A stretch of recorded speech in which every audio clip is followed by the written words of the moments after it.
তো আজকে আমাদের সাথে আছে জিওলগ পলাশ ভাই। তো ওভারঅল মিলিয়ে বিপিএলটা কেমন এনজয় করলেন? খুব স্মরণীয় হয়ে থাকবে এবারের এই আসরে। আমি আমার দল নোয়াখালী এক্সপ্রেস প্রথমবার অংশগ্রহণ করছে এবং প্রথমবারের মতো আমি দলের ব্র্যান্ড অ্যাম্বাসেডর হয়েছি।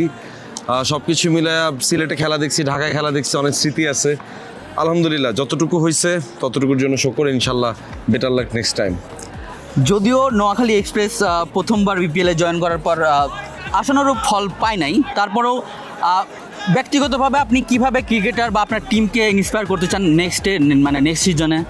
না, প্রত্যেকে জায়গায় কিন্তু ভালো পারফরমেন্স করছে এবং চেষ্টা করছে। বিশেষ করে আমাদের দলের বোলার আর রানা ভাই, তারপর হাসান মাহমুদ ভাই, ব্যাটসম্যানদের মধ্যে আমি সৌম্য সরকারের কথা বলবো, অঙ্কন এবং ঈশাখিল খুব ভালো পারফরমেন্স করছে এবং প্রত্যেকে জায়গায় বেস্ট করার চেষ্টা করছে।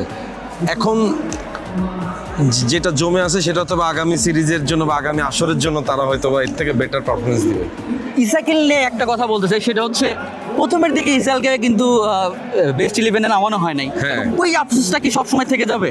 অবশ্যই থেকে যাবে। আমি আজকে ইনফ্যাক্ট বলতেছিলাম যে ও প্রথম দিকে নামলে হয়তো বা আমাদের স্কোরগুলো একটু ভিন্ন রকমও হইতে পারতো, কারণ লাস্টের দিকেও যতগুলো খেলা খেলছে প্রত্যেকটাতেই ভালো পারফরমেন্স করছে। ধন্যবাদ। এবং হোল বাংলাদেশের যারা ক্রিকেট ফ্যান আছে তাদের উদ্দেশ্যে যদি কিছু বলে দিতেন। সবাইকে অসংখ্য ধন্যবাদ। বিপিএল এখনও শেষ হয় নাই, 23 তারিখ পর্যন্ত আছে। সো আপনারা দেখবেন আর ইন্সপায়ার্ড করবেন আমাদের দেশের প্লেয়ারদেরকে। বোর্ডকে অনেক ধন্যবাদ এত সুন্দর একটা আয়োজনের জন্য, বিপিএল কর্তৃপক্ষকে ধন্যবাদ। সব কিছু মিলে এই আসরটা খুব স্মরণীয় হয়ে থাকবে। আশা করি সব কিছু ঠিকঠাক থাকলে নেক্সট আসরে সবার সাথে দেখা হবে আবার। Thank you. এক্স্যাক্টলি, নোয়াখালীবাসীর জন্য একটাই মেসেজ সবার কাছে, এই দেখা শেষ দেখা নয়, দেখা হবে আগামী আসরে।